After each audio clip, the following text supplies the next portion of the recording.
भी है, चेतावनी भी है, दोनों तरीके के शब्द हैं। यहाँ ये भीड़ मीडिया दिखा रहा, देखिए लोकल मीडिया का तो धन्यवाद करते हैं, पर देश की मीडिया पे भरोसा मत करना, वो तो बिक चुका है, पूरी तरह से बिक चुका है साथियों। आइए एक गीत के माध्यम से अगर आपका दिल जीत का बहुत बहुत धन्यवाद करता हूं, जो आपने किसानों की आवाज़ दिल्ली तक पहुंचाने का काम किया। और जो बड़ी न्यूज़ वाले हैं वो तो भाई मोदी सरकार के गुलाम हैं, वो तो हमारी बात नहीं पहुंचा रहे। और ये अपने अपने हरियाणा की छोटी न्यूज़ है, ये सारे ही बढ़िया चीज़ जो हकीकत चीज़ है वो दिखा रहे हैं। और मैंने इस टोल प्लाजा को, गंगाईचा टोल प्लाजा पे हमारे हाईरीवाल में एक ही पूरे हरियाणा के अंदर एक ही टोल प्लाजा चल रहा था, वो ही गंगाईचा वाला, और सभी टोल प्लाजा बंद थे। इस टोल प्लाजा पे आके हमने प्रदर्शन किया, धरना टेका, और आज बहुत ही बढ़िया हाईरीवाल की जनता ने बहुत ही बढ़िया सहयोग दिया। और आप देख चुके हो कितनी पब्लिक यहाँ जमी हुई है, और हमारे गायक भी आए हुए हैं, हमारे सहपाठी भी आए हैं। मैं कुछ घोषणा की है? हाँ जी, जो यहाँ से दिल्ली हमारे टोल प्लाजा से हमारे किसान दिल्ली जाएंगे, उनमें जो भी ट्रैक्टर में गाड़ी में जो भी दिल्ली जाएंगे उसका जो तेल का खर्चा लगेगा, मैं अखिल भारतीय जाट महासभा रेवाड़ी का भाई महावीर चेयरमैन ने घोषणा की है कि सारे गाड़ी ट्रैक्टर का तेल हम गलवाएंगे। किस तरह संपर्क करेंगे किसान आपसे? तो आप हमारे धरने पे हमारा नाम सबसे ऊपर है, हर आदमी को मेरे नंबर का पता, मेरे एरिया में सभी जानते हैं मेरे को, ऐसा कोई आदमी नहीं होगा जो मेरे को नहीं जानता होगा।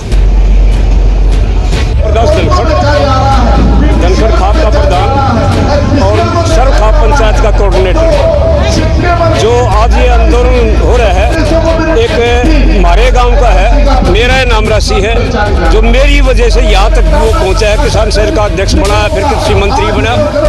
उस शख्स ने न्यू नहीं वेरा कि गुड़ की बेली गंडे के नीचे लाग गए से ऊपर लाग गए से, खेती उसने कभी करी नहीं। और ये कह रहा है कि भाई ये जो MSP है ये अव्यवहारिक है, मतलब उस बेवकूफ़ ने पता ही नहीं किसी किस्म का कि ये खेती अव्यवहारिक है कि नहीं। ये तो 1907 में चौधरी छतुराम ने दे दी थी, और उसके बाद में लगातार कंटिन्यूसली जो अपना चल रहा है। पर इस शख्स ने सिवाय इस किसानों को मारने के इस सरकार ने और कुछ नहीं। इनका तो एक ही काम है कि लंबा शासन करना, और लंबा शासन कैसे करेंगे कि 95% देश की खेती को, किसानी को समाप्त कर दो, तो लंबा शासन।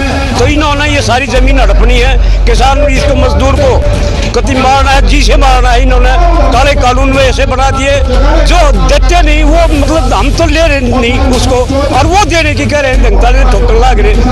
एक भी ऐसा इसका लाभ बता दो कि भाई ये किसान हित में है, एक भी लाभ नहीं है। और उसके नुकसान इतने हैं कि बेहिसाब किसान को तो कति जमा मिट्टी में मिल जाएगा। इन्होंने तो लंबा शासन करने से मतलब से और कोई मतलब नहीं इन लोगों का। हरियाणा पुलिस भी पीपली के में जो कांड हुआ, या वो पंजाब से मेरे भाई आए किसान, जब हरियाणा पुलिस बैठी हुई थी, ऐसी हरियाणा पुलिस की पार पड़ी, ऐसी दिल्ली पुलिस की पार पड़ेगी 26 तारीख को। आप 26 तारीख को आप पत्रकार जी देख लेना, वहाँ तमाशा क्या होगा। हम परेड काटेंगे और दम के साथ काटेंगे। मैं उन भाइयों को बताना चाहता हूँ जो सिर्फ एक बात बताया करता, अब भाई रेवाड़ी में कोई किसान आंदोलन नहीं है। ये रेवाड़ी का पत्रकार साहब, रेवाड़ी का आंदोलन है, इसमें सरदार नहीं है, बाहर के नहीं है। अगर असली कोई धरना है रेवाड़ी जिले का तो गंगाईचा टूल का। हमारी अब प्रोग्राम के बाद दिल्ली मीटिंग चल रही है, अब हमारी 4 बजे बाद यहाँ मीटिंग होगी, और जो संयुक्त मोर्चा रेवाड़ी जिला का सहमत करेगा, अंदर से 60 ट्रैक्टर के लगभग हम लेके जाएंगे। हम सुरक्षा पर नियुक्त हैं। हमारे प्रदेश अध्यक्ष चंद्र सिंह ने सीधी एक बात में दोस्त को में कहा है, अगर पुलिस मारे तो पिट लो, हम पुलिस का सामना नहीं करेंगे, उपद्रव नहीं करेंगे। अगर आंदोलन में उपद्रव होता तो 58 दिन उपद्रव, 58 दिन आंदोलन नहीं चलता। परिचय दूं? हाँ, अपनी बात के। हाँ, मैं धर्मपाल नंबरदार, संयुक्त किसान मोर्चा का सदस्य हूँ मैं, और यहाँ पर हम लोगों को जागृत करने के लिए और किसानों को आज नेताजी सुभाष चंद्र बोस की जयंती मनाने के लिए हमने आह्वान किया था। आज लोग उम्मीद से बहुत ज़्यादा बढ़ चढ़ करके यहाँ आए हैं, और सभी ने तीनों किसान विरोधी कानूनों का विरोध किया है। और हम इस आंदोलन को जब तक जारी रखेंगे जब तक भारत सरकार इन तीनों काले कानूनों को वापस नहीं लेगी और जब तक एमएसपी को कानूनी अधिकार नहीं बनाएगी।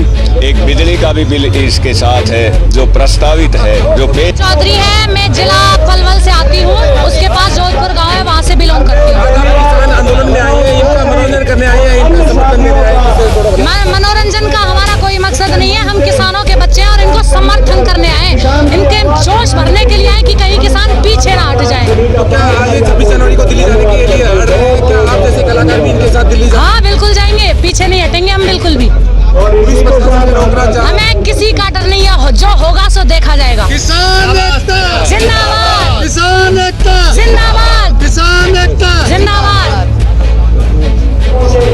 देखिए 26 जनवरी हमारा राष्ट्रीय पर्व है और किसान ने तिरंगे झंडे पे तमाम देश के नागरिकों को फख्र है। उसी गौरव को हम जो ना दिल्ली में लहराना चाहते हैं। हमारा जो तिरंगा झंडा है उसकी अस्मिता बनी रहे और ये संविधान जो 26 जनवरी को लागू हुआ था, संविधान बचा रहे देश का, तभी इस देश का आम आदमी बचना है। इसलिए हम निश्चित रूप से दिल्ली जाने का संकल्प हमारा। दिल्ली पुलिस अड़ी हुई है, नहीं करने दे रही है। देखिए वो पुलिस का काम है। हमारी आज राष्ट्रीय नीति बन रही है, हमारी जो ना एक मीटिंग चल रही है संयुक्त मोर्चा की, और उसमें जो निर्णय होगा उसकी हम निश्चित रूप से हम पालना करेंगे और जैसा उनका आदेश होगा उसी के तहत हम दिल्ली जाएंगे। हरियाणा से कितने किसान आप देख रहे हो हमारा हरियाणा के तमाम बॉर्डरों पे जो ना नावड़ नहीं रहे ट्रैक्टर, असंख्य ट्रैक्टर हैं, इसलिए सभी ट्रैक्टर और जो गांव में खड़े हैं उनका भी उत्साह है कि निश्चित रूप से दिल्ली की परेड में हम शामिल हों, ये उनका उत्साह है। सरकार जिस तरह से रुख दिखा रही है, कोई अपनी घटना का डर दिखा रही। देखिए सरकार सारी कुटिलता अपनाएगी। आपने देखा होगा कि कल तमंचे वाले पकड़े गए हैं, सरकार के भेजे हुए आदमी। सरकार हिंसा कराना चाहती है, सरकार किसी भी तरह इस आंदोलन को कमजोर करना चाहती है, लेकिन देश का किसान बड़ा समझदार है, बड़ा सजग है।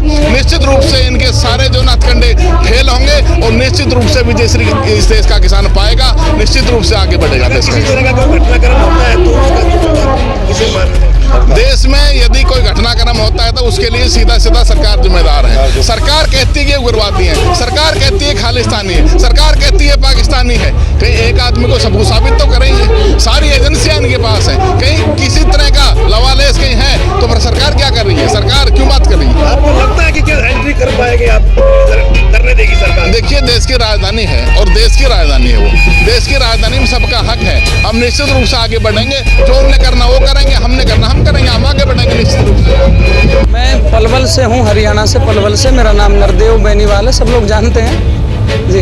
आज आप यहाँ आए हैं किसानों के धरने पर, क्या कहना चाहेंगे? देखिए हम एक बात कहना चाहेंगे, हम लोग गायक हैं और निष्पक्ष हैं।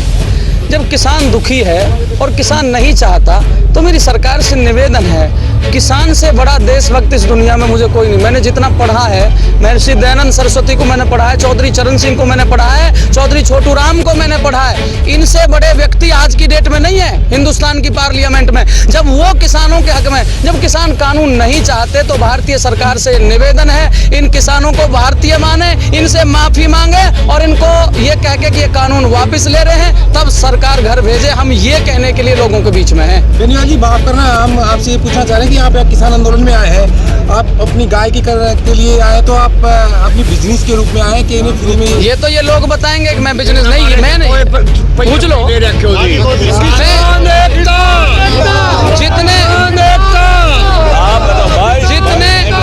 जितने धरना, लगभग 15वां 16वां कार्यक्रम है, जितने धरना प्रदर्शनों पे अभी तक गए हैं मैं और मनोज जी फ्री गए हैं, और जब तक चाहे 10 साल आंदोलन चले फ्री जाएंगे, 1 रुपया नहीं लेंगे।